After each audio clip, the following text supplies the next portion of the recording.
Have you ever wondered why you act the way you do when nobody is watching? Why certain comments bother you? Why some people drain your energy? Or why you react so fast in moments you barely understand? These things aren't random, they're not accidents. They are psychological fingerprints, patterns quietly shaping the way you think, feel, and behave.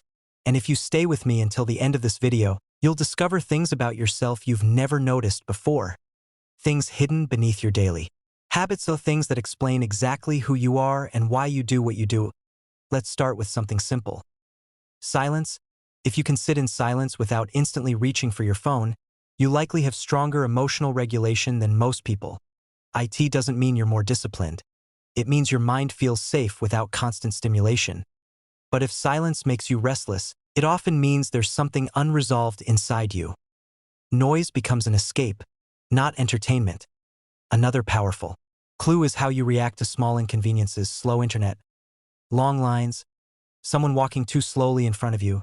Your irritation isn't about the situation, it's about your internal load. People who snap quickly are usually not angry. They're overwhelmed. Their stress is already high, and the inconvenience is just the final drop. Now look at how you treat strangers, the people who can't give you anything back. Cashiers, drivers, janitors, waiters. If you're kind to them, that kindness is real. It's not performance. It's not being watched. It's your character showing when no one is keeping score. Your environment also speaks. A messy room doesn't always mean laziness. Some of the most creative minds move faster than their routines can keep up. Meanwhile, people who crave perfectly clean spaces often do so because disorder makes their nervous system uneasy. A tidy room becomes a shield from internal chaos. Think about what happens when someone interrupts you. If you get defensive quickly, you may have grown up feeling unheard. Your brain learned to protect your voice because it wasn't valued. But if you instantly go quiet, it could mean silence was your safest option earlier in life. Your relationship with time is also telling. People who are always early often fear disappointing others. People who are always late aren't careless. Their brain simply struggles with time awareness or overwhelm. And here's something most people never realize. The way you talk to yourself becomes the way your brain treats you. Your inner voice is not just commentary. It becomes identity. A harsh inner voice builds insecurity. A supportive one builds resilience. Now let's explore your emotions, the messages you ignore but should listen to. The emotion you avoid the most is usually tied to your deepest wound.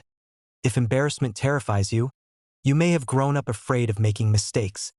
If sadness feels dangerous, you probably learned to hide your pain. If anger scares you, you might have watched anger used as a weapon. Your reaction to compliments also reveals your history. If you reject praise, your brain simply isn't used to positive attention. But if a compliment hits you deeply, it may be because you've spent years feeling unseen. Your emotional triggers are even more revealing.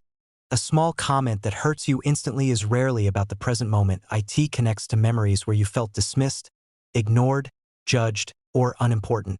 Your triggers point straight to the places you still need healing. Your attachment patterns tell stories. 2.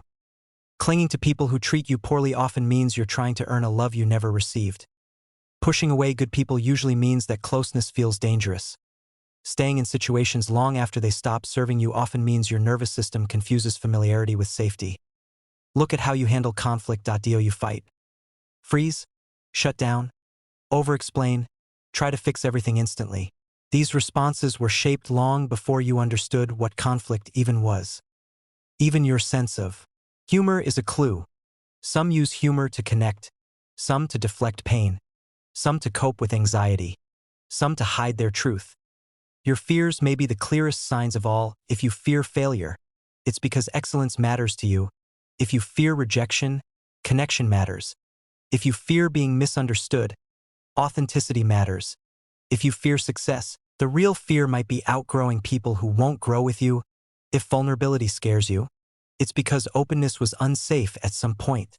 If abandonment terrifies you, it's because losing people hurt deeply before. If disappointing others scares you, you were taught that your worth depended on how useful you were. These fears aren't flaws, they're survival patterns. But every fear also hides potential. The fear of speaking hides the potential for influence. The fear of intimacy hides the potential for deep love.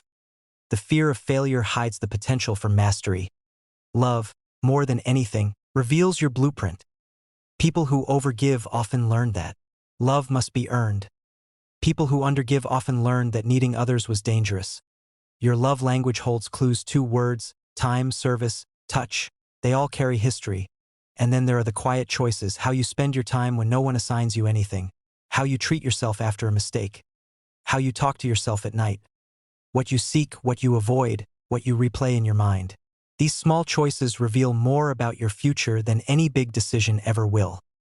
Because who you really are is already visible in your reactions, and your fears, and your habits, and your relationships, and your quiet moments. You're not a mystery, you're a story.